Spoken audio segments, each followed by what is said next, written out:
This is the Sixth Man Show, an Orlando Magic podcast, with your hosts, Kevin Tucker and Jonathan Osborne, covering all things Magic basketball. By fans, for fans. Go Magic!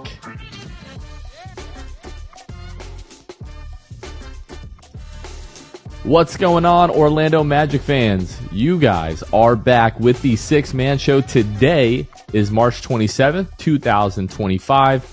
Jonathan Osborne here, as always, joined by my co-host, Kevin Tucker. Today is my dad's birthday. Dad, if you're listening, happy birthday. Let's see, how old? My dad, I think, is 68 today. So happy birthday, Dad. 68 times around the sun. Pretty crazy. Yeah. That's cool. But yeah, Well. happy birthday. Shout out to him. Yeah, what a time. You said March 27th out loud. I was just like, man, this season's just flying by. Honestly, the year 2025 is flying by. Like we're the fact that almost we're staring, a quarter. Yeah, we're staring at April, in a few days. It's pretty crazy. But yeah, especially the Magic season, we're down to what, 9 games remaining or something like that. Let's see. 9 games remaining. That's crazy, man. Hard to believe we're approaching the end. Yeah. We also are approaching our group night, Court of Dreams night, coming up on March 30th and March 31st. There are still tickets available. And right now, tickets are as low as $104, before some of the fees and stuff like that. And we still have room, still have some tickets for our group of 60. That's going to be playing on the Kia Center floor on March 30th at 12 o'clock I think it's from noon to 2. And then the next day, March 31st, when the Magic take on the Clippers, we will all be at that game rooting on the Magic together. So we get direct messages like every day, like, oh, is there still time to get tickets? Are there still tickets available? There are still some tickets available because the price is kind of dropping a little bit as we get closer to the game. I would assume that those are going to go a little bit faster here. But the deadline is this Friday at 7 p.m. Eastern. So whichever comes first, we had the Magic add some more tickets, to these sections, so to make some more tickets available. But whether the tickets are gone first or the deadline hits, we don't really have control over that. Just kind of however quickly these things go. So if you do want to try to get tickets, like I said, there still are some left for the first 60. You can go to gofivo.com/event/6man2. We'll put the link in the podcast description and in the YouTube video here. Kevin, we have not talked. Well, you and I have talked, but we haven't recorded an episode since Sunday. Monday, there was a pleasant surprise. I know we'll talk about that, but Dwight Howard being inducted into the Orlando Magic Hall of Fame, because we all know that at some point the jersey retirement is coming. For some reason, I didn't really expect the ceremony and everything kind of around that to be as emotionally charged as it ended up being. What were your expectations? Did you feel kind of the same way, that maybe this was just kind of like a primer for the eventual, like all the emotions we would get from a jersey retirement? Or were you surprised at all by the level of emotion that we saw on Monday from Dwight? Yeah, it's definitely interesting because we've never dealt with this kind of situation before, right? With the whole jersey retirement happening last season, the first in Magic history. In the past, when there were Hall of Fame inductions, it was just that's it. Like, that's the top of the mountain for Magic legends of any kind. But now you're right. We have this new added thing last year where all of a sudden we're retiring jerseys now. And so it does make it a little bit strange. I definitely had the same thought. And honestly, I was like, why wouldn't we just do it all together? Do the Hall of Fame and the jersey together. But obviously that didn't happen. Jersey will happen someday. But as far as the emotions go, I don't remember. I texted you this. I don't remember Dwight ever truly crying like he did on Monday. Like in Orlando, he was just so happy-go-lucky. And down the stretch, as things soured at the end, he was, less so. But he was never a man of like emotions in that way, right? So I don't remember ever seeing him genuinely be emotional like that. And right from the start of his speech in the ceremony, where he started thanking his parents, that's when he lost it. And I was like, oh my gosh, like I particularly enjoyed it because there are some people out there that at least going into Monday, were kind of discrediting the whole thing and discrediting Dwight's affinity and feelings for the organization and for the fan base and all that kind of stuff, and just viewing this more as a formality or more of a check box, checking the box thing. I don't know. But to see that emotion from him, that proved to me that this was not just someone going through the motions, not someone who's just bored in retirement and looking for some love. Like that meant something to him. The whole day did. The whole day meant something to him. And especially hearing on the broadcast him say, it was Jeff Turner that asked him, "Hey, you're going to be in the Basketball Hall of Fame. Who are you going to represent?" And when he said, "The Magic, of course," like, that was really cool. So all in all, it was a really special day, and I agree. It got deeper and more, not just emotional, but like more heartfelt than I expected. And so it was a really cool, really special day. And for those of us who that is our idol, like that is the guy that like roped us into a strange and unhealthy obsession with this team. It was definitely like a full circle moment, I think, in a lot of ways. Yeah, I've talked a lot about Tracy McGrady on the show, obviously, over the years, and he was what kind of got me into it. But as soon as he kind of got me into it, he was gone, and I was still kind of too young to really appreciate that level of stardom. Like, you just thought, yeah, every team has a guy like this, and then kind of realized pretty quickly that's not the case. But yeah, when I kind of like came to age as a basketball fan, it was Dwight and Jameer and Hito and all of those guys that kind of like really got me roped in and addicted, to this team and to this game.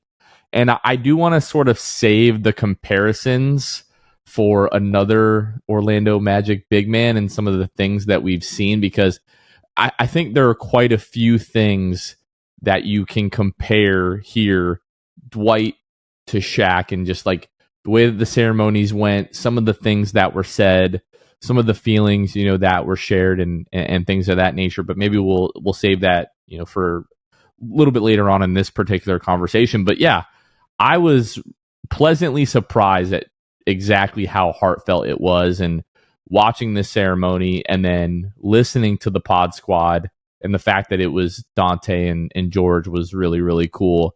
And then being able to go back and watch like the post-ceremony presser, which Dwight stood around for almost 20 minutes answering questions, which was awesome. Obviously, he didn't have to do that.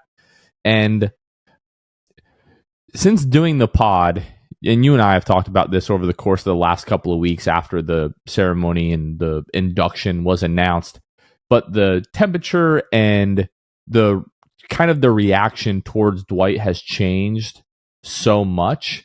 And even up until Monday, if people still had the opinion of, no, the way that he left us, I'll never forgive him, blah, blah, blah, he put us into a decade of darkness, all that kind of stuff, I genuinely don't know how if you watch all of that, the ceremony, the Pod Squad, the presser, and other things that he's shared, like I think about after Stan Van Gundy's wife passed, and the things that Dwight shared to social media after sort of, kind of rekindling that connection with Stan and with some of his other teammates. But I don't know how at this point in time you still hold that strongly of an emotion. And I know we're going to talk about certain things that he said, but he's clearly, he said, like, if I could go back, and Dante asked him on the Pod Squad, if 2025 Dwight could tell 2012 Dwight anything, what would it be? And he said, "Stay, you fool!" Like, and he kind of, went back and forth on that in the broadcast.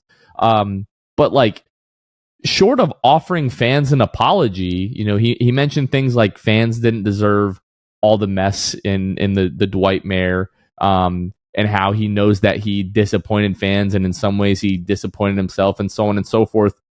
Short of like just flat out apologizing for everything, like, it's him taking a level of accountability and responsibility for everything that happened. And I respect the heck out of that. And I think for the most part, that's kind of like, that's all that, 19-year-old Jonathan wanted was at the end of the day to like actually hold your hand up and realize you share some blame in the way that everything went down. Yeah, absolutely. I mean, I love how you said that, because you're right. I mean, how old was I? I wasn't 19. I was 20. I was 20 in 2012. Yeah. 20-year-old me was the same way, just angry, heartbroken, and looking for some sort of accountability. And it's taken a long time, longer than I think most of us would have preferred. But to hear some of that was really good. The highlights of Monday for me, there were two. One is a combination of things, but just the idea of him saying stay, like telling himself he would have stayed or whatever. My other highlight from Monday, Jonathan, was when in that presser somebody said, what would you say to Paolo? I don't remember how it came up, but he said, I would tell Paolo, you know don't what? leave. I went back and listened to that. That was kind of unprompted, actually. Yeah. Like, Paolo, don't leave them. Like, right. First of all, like, he kind of realizes what Magic fan, and I'm sorry to jump all over your point here, but this is good. It just got me so fired up. He understands what Magic fans have been through, and he understands his role in that trauma. Mm-hmm. And and it's so funny to talk about trauma. I mean, but it is to a certain extent. But recognizing that Paolo is at that same level, mm-hmm. and yeah, Paolo, don't leave, man, don't leave. Well, not only that, but like, he's seen the other side, like the whole grass isn't greener. Like, he's been through that. And he got a ring with the Lakers, but at what cost, right? Like, the whole rest of his career after 2012 was never the same. He had some good moments in Houston. He had obviously the ring in LA and all these things, but like, what was it worth it? Would he have rather stay in Orlando for 20 years and been a legend and have a statue and all that kind of stuff? And he is those things still, obviously, but it's different. It's always going to be different. There's always going to be a bit of a scar on his legacy in Orlando. But for him to say, Paolo, stay, like, that's pretty cool. And I hope someone has shown that to Paolo. And if they haven't, I will someday. I will show that to Paolo, because obviously we want him to stay. But yeah, that was a really special moment, I thought.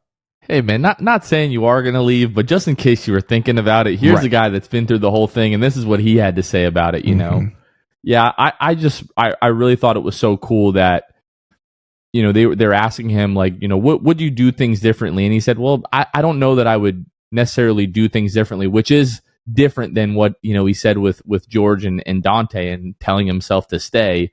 But he was saying things like, I wouldn't have my kids had I stayed here, maybe, and I don't think I would have a ring the way that, he eventually won it in Los Angeles. But just the level of maturity that he showed in saying that, like, hey, life doesn't always go the way that we want it to, or the way that we planned. And sometimes you look back and you wish you could have done things differently, but everything happens for a reason. And, you learn from everything. Like, for me, I'm good. Like, I don't need he looked into the camera and said, like, Magic fans, like, I know that I disappointed you. And in some ways I disappointed myself. And at that point, like, what else can you ask for from the dude? Yeah, he was 26 when all of that went down, but I guess I never really thought of him being at, like, this small Christian school in Atlanta. And now all of a sudden you're the number one pick in the draft. Like, literally going from almost... Now he's a highly touted prospect and everything like that, and I'm sure he had expectations that he would play in the NBA. But this is not the social media age. This was, 2004. Things were much different than they are now. So think of you being an 18-year-old kid and now all of a sudden just being the face of an NBA franchise. Mm-hmm. And, he's made comments over the years that, like, he pretty much just grew up like a sheltered Christian kid. He made the Bubble Boy reference in the one of the conversations as well.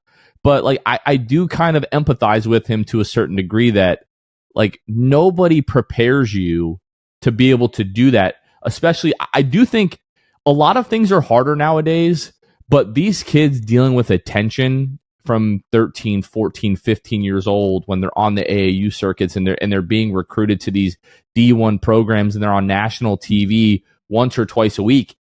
You're getting prepared for the NBA from a younger age now. And the stars and the number one picks of the past didn't really have that. So Dwight grew up here. was immature for a long time, but definitely seems like over the course, especially of the last, what is it now going to be this summer, 13 years, he's done a lot of growing up.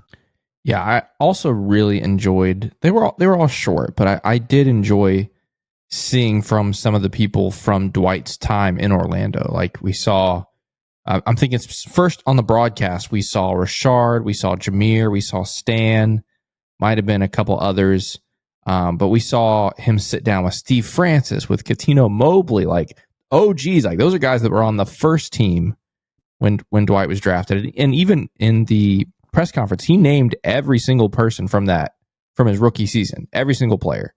And then he named the 2008-2009 team. So it was really cool to see some of those people come back. Like Steve Francis, we haven't seen Steve Francis anything Orlando related in a long time, and it's certainly not Katino Mobley. So that was kind of cool to see that. You and I also talked about this when he was listing out some of the people, Brian Hill, Johnny Davis. He said Otis Smith, wherever he is. There's a running joke that Otis Smith has just disappeared off the grid, totally off the grid. Once he quit basketball front office, he's just been gone. No one can get a hold of him. I hope he's doing okay.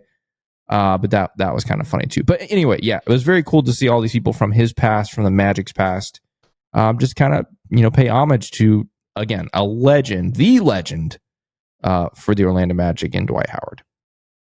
It's time for me to tell you about our friends over at Jam Hot Chicken. Jam Hot Chicken, they're bringing jams, culture, and of course, hot chicken to the heart of Winter Park. You can find them at 400 West New England Avenue, Suite 13 in Hannibal Square. You can also find them on social media at Jam Hot Chicken. I definitely recommend you go check them out, especially on Instagram.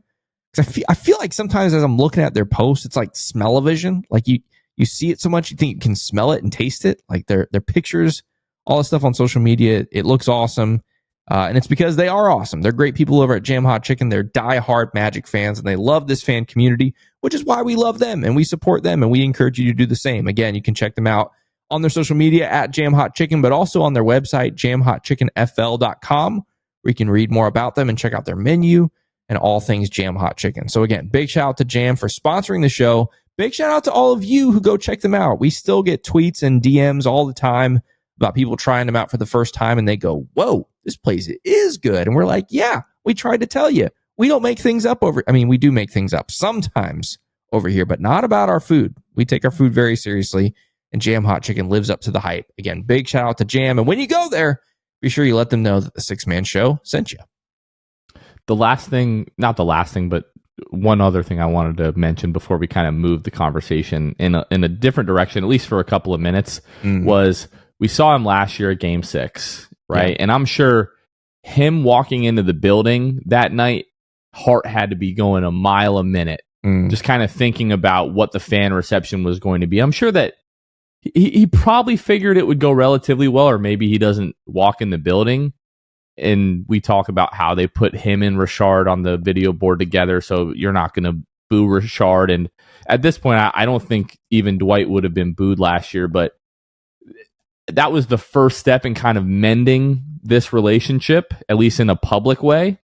But in that moment, he's not going to break down at a playoff game. But this is something that I'm sure has been weighing on his mind and weighing on his heart for 13 years about, this is where he built his legacy, right? When you have the conversation about Dwight Howard, somewhere towards the end, you'll go, oh yeah, he won a championship with the Lakers, like towards the end of his career. The majority of the conversation, you're going to talk about how great he was and how dominant he was in Orlando. Mm-hmm. So this is like the true like homecoming for him, and realizing that, sure, I might have messed up, and we can't say that both sides are blameless in everything that happened. I think Dwight shares the majority of the blame, and he would probably admit to that as well. But that relationship now is mended, and we can all just kind of enjoy what was moving forward. And now he's forever enshrined in Orlando Magic history. And then I wanted to ask you, do you think it's the 40th season where Dwight's jersey is retired? Because it was the 35th for Shaq. Do they wait until the 40th for Dwight? That's interesting. Yeah, I hadn't thought about that. I mean, Or do they go penny at the 40th? See, that would make a lot of going back. Sorry, the 40th anniversary season will make a lot of sense. But if you're just waiting every 5 years, right? Some of these people aren't. I mean, let's just be honest. Like, it's life. People don't live forever. Like, true. I mean, Alex, get on it, brother. Like, if we're doing this, we need to just freaking do it. Just start doing it. You know, obviously we're not doing one this season, but I mean, I don't know. I would hate if it's every 5 years we're doing this. That would be, again, not that I think it's a problem long term. It's the short term. Like, if you retire Shaq, which we did, you have to retire Nick Anderson. You have to retire Dwight Howard. Yeah, you know, Penny, T-Mac. You can talk about those guys. Like, Vooch is going to have to be retired, right? Like, it's just, those guys have to be retired, and I don't want to wait every 5 years to do one of those. You know, I don't know. I'm right there. We'll with see. You. But that's an interesting thought. But I know where you want to take this conversation, so I'm going to lead us there. Please. You can't help but go through Monday and in the back of your mind not have a little bit of let me put it this way, the whole Shaq thing not take up a little bit of real estate in your mind as we're going through Monday. At least it did for me, right? Not that I'm thinking about it during the ceremony or anything, but as the night goes on and just watching the broadcast and hearing him talk, you're like, this is a totally different temperature, different vibe than the Shaq thing. And it's not because Shaq is a bigger star. He is, but that's not what it was. It's not because Shaq was from a different era. It wasn't any of that. It's where Dwight was, as we talked about, genuine and heartfelt and all those things. That's not what I felt from Shaq. And Shaq got the ultimate honor, the biggest honor this franchise has ever handed anyone last February. And I did not feel that same sense of gratitude and genuineness. I don't know. It was somebody that was excited to be celebrated. Mm-hmm. That's right. That's how it felt. It wasn't the homecoming that it felt like with Dwight. Right. And honestly, it's so easy to draw parallels between these guys. Right. You know, kind of left literally for the same city, left in similar fashions, both very dominant big men, the Superman stuff, all of that kind of stuff. And yeah, short of carrying Shaq in like a Roman emperor on their shoulders, like they laid out everything for Shaq. And that will happen for Dwight. I'm not saying Dwight's not going to get that same type of treatment, but yeah, like Dwight, it was just like, man, I'm just so happy to be home, and I'm happy to forever be etched in Magic history. Right. And Shaq was like, yeah, it's about time they're retiring my jersey. Yeah, it was very much, I deserve this. Yeah. Yeah. Exactly. That's how it felt. And yeah, even just like, I'm just thinking back to the night, like how he, you know, the speech on the floor and everything, and he got up there and ended it by saying basically, hey, yo, let me buy the team or whatever. You know, you remember that comment at the very end, like, hey, DeVos, you can call me anytime. I don't remember what it was, but thinking like that. And then thinking like right afterwards, like some of the things he said on broadcasts, you know, there's a laundry list of snide comments that he's made, either about the franchise or Paolo. Loves Franz. Right. Not so much a Paolo guy, apparently. Yeah, the whole thing. And the reason for that is because he sees Paolo as the heir apparent to be the greatest Magic player of all time. I don't care what Shaquille O'Neal says. I'm telling you for a fact that is Shaquille O'Neal's issue and why he's not 100% behind Paolo Banchero the way that it seems like a Dwight Howard would be. Right. Exactly. Yeah. And I mean, even Dwight, you know, talking about him seemingly unprovoked, you know, in that press conference too. So yeah, that's where I draw the comparisons, and you know, it kind of stinks that we have to do that. I wish Shaq was, you know, a little more. Well, the other thing is, yeah, sorry, I keep interrupting, but like the accountability and responsibility that Dwight showed was completely lacking from Shaq, and still is to this day. Yep, 100%. Yeah, and that adds to it, right? It just they couldn't have felt more different. They really couldn't have these two ceremonies that we got to have, you know, almost a year apart. Yeah, it's the whole thing. It's just a bummer, and And I think I got on the show after the Shaq thing. Maybe it was a couple weeks after, and said like, I don't want to say I regret that whole thing, but I kind of regret it for the organization, especially that he was first. It should have been Nick Anderson. I said that from day one, but, I don't know. The whole thing's weird, but I hope that Dwight gets his sooner rather than later, because I think it will feel totally differently that night versus last year against OKC. And I completely agree with everything. And obviously, like, Dwight is ours, like, especially our generation. That's right. So I do understand, the folks who were our age, or, our age when we were younger, who grew up through the Shaq era, who they feel like, no, Shaq is ours. But look, we've gone through the numbers, we've gone through the accolades, we've gone through all that kind of stuff. And then when you look at the difference between, Shaq being in, the jersey retirement and Dwight being inducted into the Magic Hall of Fame, like, Dwight's the guy. Like, Dwight is our guy. He is ours. He doesn't belong to anyone else. Shaq also, you can say he belongs to the Lakers. You can say he belongs to the Heat or whatever. Like, you can't. Yes, Dwight won a championship with the Lakers, but people are only going to remember Dwight Howard as an Orlando Magic. Yep. They think of Shaq. They think of Shaq as a Laker for the most part. If you're not in Orlando, you think of Shaq. You're probably going to think of him as the Shaq and Kobe Lakers. And Dwight Howard is ours, and he always will be. And the last thing that I want to say, this doesn't have anything to do with Shaq, about the ceremony, is I do kind of like the fact that they were separate nights, that he's getting his night to be inducted into the Orlando Magic Hall of Fame, and that he'll have his night where his jersey will be retired as well. That's exactly right. Yeah, it was a really special day. I'm glad they were able to make a whole day of it. The night was great. And then obviously, we'll talk about the game, but capping it off with a win over the Lakers was great. Now, should this whole thing have been on the day of a Lakers game? No, it shouldn't have. I wish it wasn't. But to cap it off with a win against the Lakers is very cool. And before we segue to talking about that, or whatever you want to talk about next, I just have to say a quick aside, unrelated to all of this. Shout out to our Discord, okay? Our Patreon Discord. If you're, a Hall of Fame or higher tier on our Patreon, you get access to our Discord. We get to talk about basketball and all this kind of stuff. Earlier tonight, at halftime of this Pacers-Lakers game, they were talking about the fact that LeBron James had only 2 points, and he's had double-digit points every game for like 20 years. I don't know what the stat is. A long time. Okay? This dude, LeBron, I'm shouting out our Discord for jinxing this. He ended up having double-digit points, and not only that, he hit the game winner, a game-winning tip-in to give him 13 points. And so shout out our Discord for talking about that. And then obviously they jinxed it because LeBron with the buzzer beater in Indiana tonight. I just thought that was really funny. But mainly it was more of a plug for our Patreon. We have some of the best patrons on the planet, and we'd love to get to talk sports and Magic basketball with them all the time on Discord.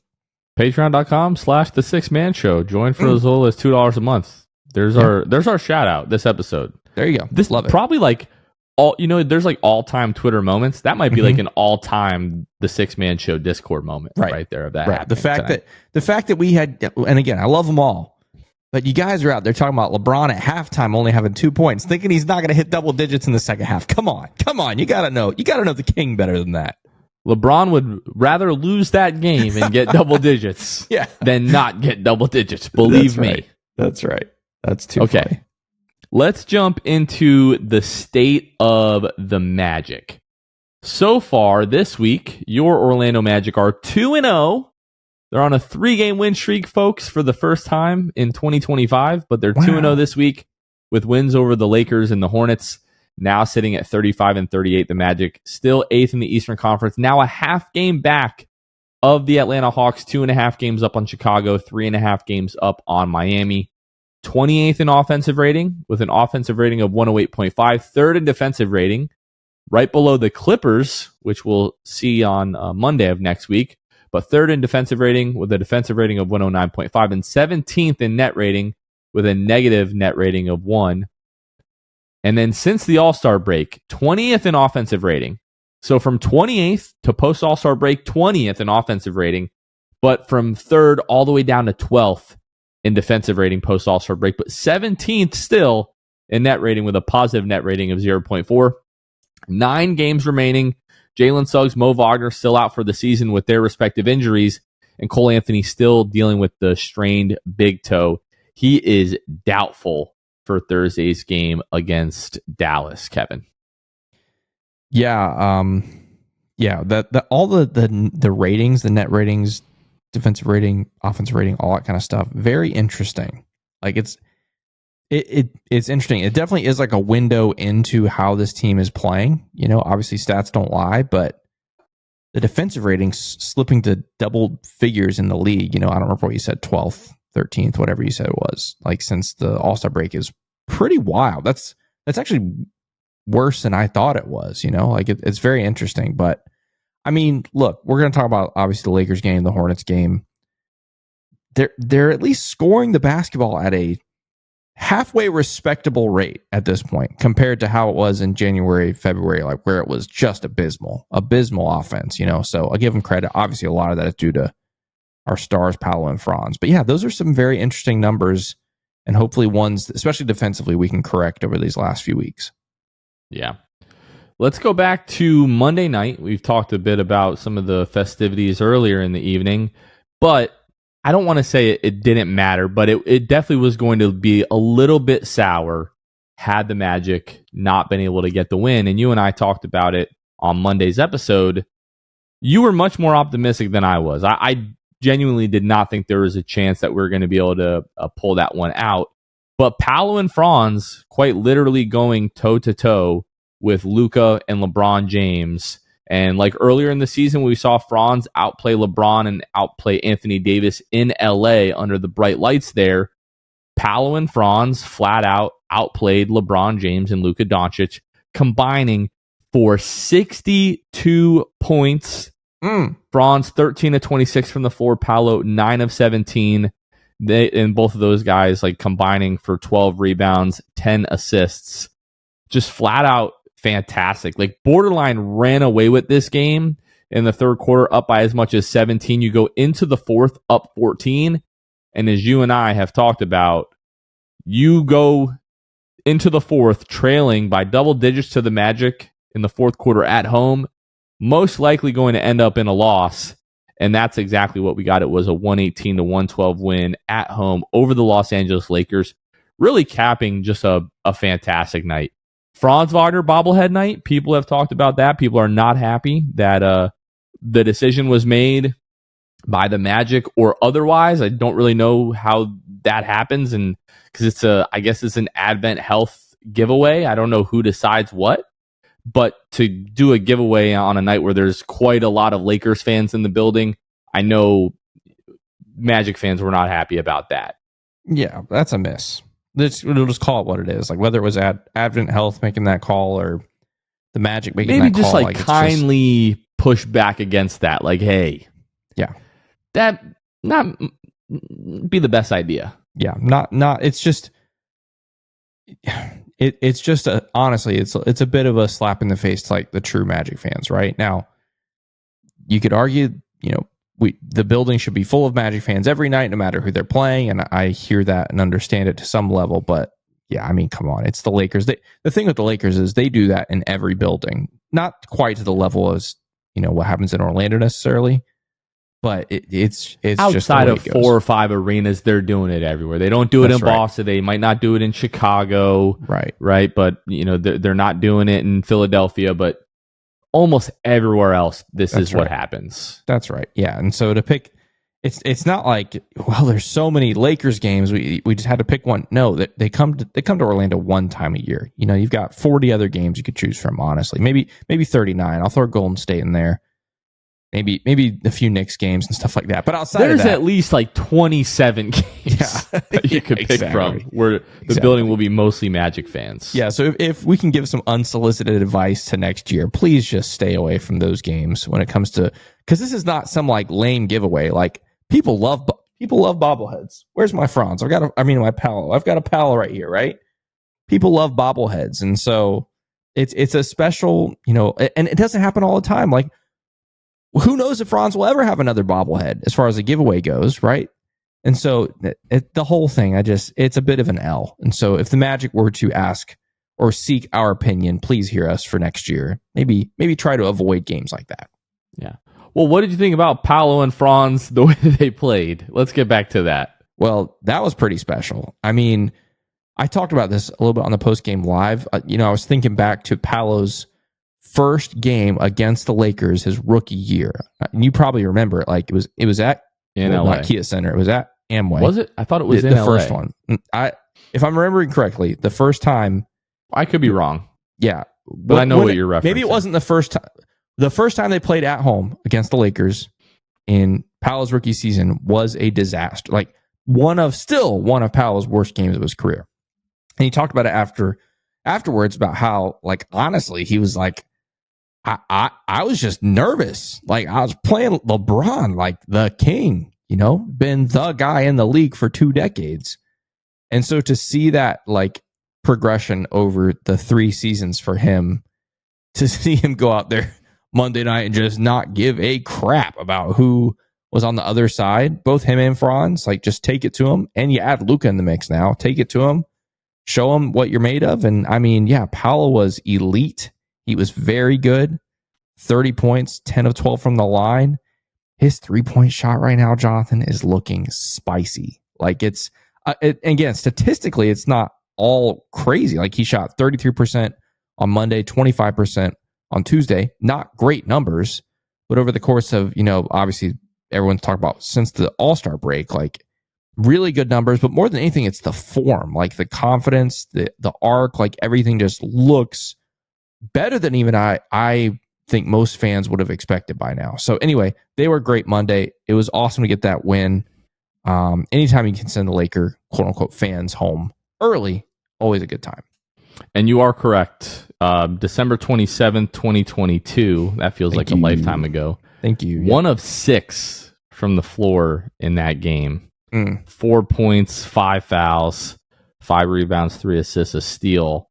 Didn't play that well. I was actually at the game before that when we smacked down the Spurs right before Christmas. Took Avery to that game. We had a really good time. Yeah. But yeah, didn't play particularly well against the Lakers in either of the matchups. But for those guys to combine for 62 points in honestly it probably not a must win, but if they're serious about making a playoff push, this is definitely a good one to have. But as they mentioned after that game, it really meant nothing if you didn't get the win on Tuesday. So let's go there next. So Magic, after the game on Monday, fly to Charlotte, took on the Hornets on Tuesday. And you and I talked about this on the last pod. The last few times the Magic have played teams like the Hornets or like the Washington Wizards or like the Pelicans, they've kind of got off to slow starts before sort of opening the game up in the second half. Now the Magic made a run, and I think we're able to get it to 13 in the second half against Charlotte, or was that the second quarter? I think it might have been the second quarter. Yeah, had as much of a 13-point lead before letting Charlotte get back in the game a little bit, and then Charlotte took a 7-point lead late in this game. Magic were outscored 30-20 in that third, and basically just had to go out and get one on the road. And some unexpected role guys for the Magic stepped up. Gary Harris, who hit 2 threes for the first time in a month, allowing Luke Sylvia to come back to Twitter because he had tweeted that he would not tweet until Gary Harris hit 2 threes in a game. Wasn't literally an entire month that he was gone. And Caleb Houston with another big shooting night. He had 12 points off the bench, 4 of 6 from behind the arc.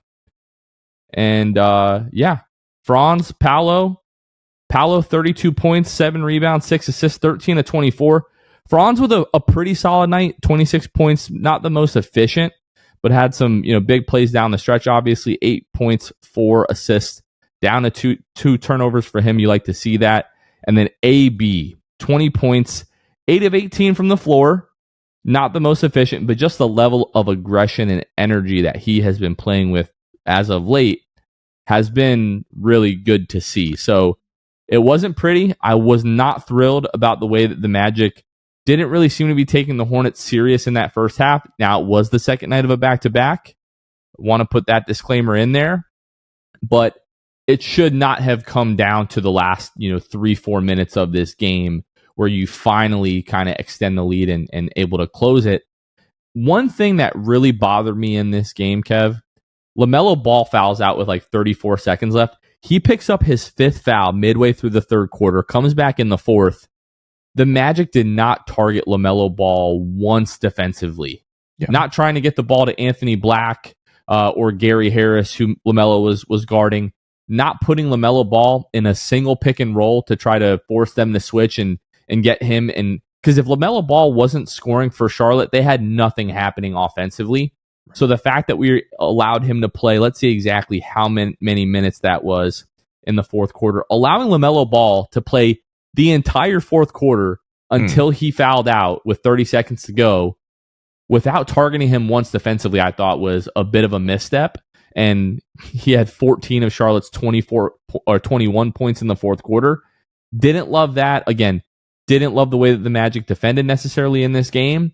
But at the end of the day, this time of year, against a division opponent who, sure, it's great to get the Lakers win, but if I had to pick one at the end of the day for standings purposes, you needed this Charlotte game because there is I don't want to say it's super high, but I would say there's probably like a 50-50 chance that division record is going to come into effect with Atlanta. If you have the same record at the end of the year, that's going to be the next tiebreaker. Right. Yeah, so, depending on the remaining head-to-head games. Yes. Right, exactly. Yeah. But yes, it's very, very possible. 2 games. We're 1-1 against Atlanta, 2 left. If you split these 2, you're 2-2 against Atlanta, then it goes to division record. And so you're right. All these division games are super important. You mentioned AB. We didn't even talk about him from Monday's game. He also had 17 on Monday against the Lakers. He was terrific in that game. 37 points combined in 24 hours for Anthony Black. Really big contributor. Obviously, we need to learn to sit back and observe, and not everything needs a reaction, but it was very cool. Very cool. Very cool of him to have 37 in 24 hours. It was a really, really big moment. Really big moment for Anthony Black. He really was great. That might be my favorite Kevin Tucker moment in the history of the podcast, bro. That some jokes are for you guys. That one was for us. Yeah. And that is an absolute all-timer. Oh, Thank man. You, sir. But seriously, joking aside, Anthony Tip Black, of the cap shout out to you. Yeah, shout out. Like, honestly, we don't. Oh, my gosh. I'm trying to rein it back in. I'm reining it back in. Oh, that's so good. He's going to love that. Yeah, I don't think we win that game Monday without how AB played on both sides of the ball. He was great. Tuesday again in Charlotte, big contributor as well. So, yeah, we need him to do that consistently. But yeah, shout out to Anthony Black. And you mentioned Caleb Houston, Gary Harris, like you said. I mean, the best game Gary's had in 3 or 4 months. So we'll take that. Again, both sides of the ball. But yeah, a win is a win. We'll take it. And hey, 3-game win streak is nothing to roll your eyes at for this team. Haven't done this in 3-4 months, whatever it's been. So hopefully we can continue that momentum with Dallas Thursday, Sacramento Saturday. Anthony Black, last 5 games, 14.8 points. 57% from the floor, almost 43% from behind the arc, adding 4.6 rebounds, 3.4 assists, a steal, and a block a game. Look, you and I have talked about Anthony Black at different points during this year and kind of the up and down season that Anthony Black has had. And, I think we did a mailbag a few weeks ago and people were asking, like, what do you think is the future for Anthony Black? And I just really was not sure. He plays like this, he's not going anywhere for a long time, might I add. And it's not, he actually mentioned exactly what I'm going to say last night. It's not always about him necessarily being aggressive. It's about the energy in which he plays. He doesn't always have to be in attack mode offensively, although he's better and the Magic are better when he is. But if he is just playing with energy and intensity for every second that he's on the floor, he's a different kind of player. If I could inject Jalen Suggs' energy into Anthony Black, we would 100% for sure, without a doubt, have our starting backcourt for the next 5 years in those 2 guys. Right. If Anthony Black can do this every single night, I do not have a single issue with him being the starting point guard next year and moving Jalen Suggs to the 2. Not a single issue whatsoever. Well, remember, we had these conversations at the beginning of the season when Anthony Black was playing out of his mind in the first couple weeks of the season. We were like, well, that answers that question. It's AB and it's Jalen Suggs, and that's our backcourt forever. We've got 4/5 of our starting lineup figured out for the next half decade at least. And then obviously there was the fall off and stuff. But you're right. I mean, seeing what he's doing now, I can totally picture him being side by side with Jalen Suggs for years to come. But again, it just comes down to consistency. And just so we're clear, the stretch that he's having now is way better than the stretch he had at the beginning of the season. Like, we were like, oh, Anthony Black started the year with 3 straight double-digit games. Like, he's put up 20, 17, 13, 7, and 17 in his last 5 games. Right. Yeah, totally different. Totally different. But he's got 9 games left this season to keep this up. A very favorable schedule for the most part. Obviously, a couple tough games, but some really good opportunities. Let's see him continue to take advantage. And again, that really, I think, potentially, I don't want to say changes the outlook, but a lot of Magic fans were, again, like we said, on the fence about Anthony Black because of his performance in the middle section of the season. If he's able to finish the season strong, it definitely changes, I think, the perspective for a lot of us. Kevin, 9 games left. Thursday, tonight as you're listening to this, versus Dallas. Saturday versus Sacramento. You close the year, home, Dallas, Sacramento, Clippers. You're at San Antonio. You're at Washington. You're home for Atlanta and Boston. Then you're on the road at Indiana, at Atlanta. Those last 9 games, what would you predict the Magic's record to be here? Sorry about that. Man, let's see. 1, 2, 3. I feel like there's probably 3 losses in here at least. So, but I think I'm going to give the Magic the benefit of the doubt the way they're playing right now. I do think they're playing better than they have in quite a while. So I will be very generous and say 6-3. Like, I can see this team going 6-3 in their last 9.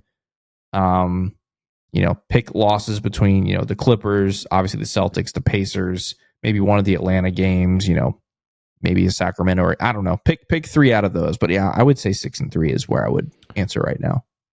They can go 6-3. I think I'm probably closer to 5-4. I'm really pulling for 6-3 because 41-41 feels way better than 40-42. Yeah. Yeah. And for them to go 6-3, you have to sweep Atlanta. Right. So. Yeah, which would be great. You go 6-3, you're the 7 seed, by the way.